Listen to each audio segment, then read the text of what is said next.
Okay, there's going to be no more messing around. It's time to clean some wheel sets with the mini lathe.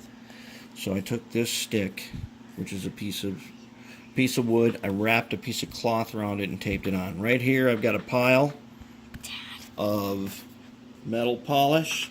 I take a little bit, stick it on the corner of this stick just like that, and I don't even need that much. Okay, now right here, you see this wheel right here? All I gotta do is I turn on the lathe, and then I take this in here, I just touch it with the metal polish.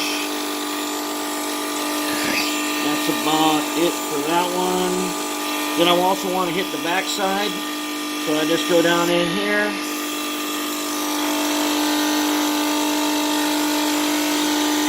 Little metal polish on there.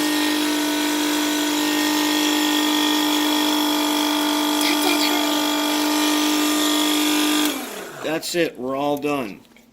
And so that's a lot easier than taking the wire wheel on the Dremel tool, which gets wire shaving, which hits you with wire slivers everywhere. And that's a good use for the little mini lathe.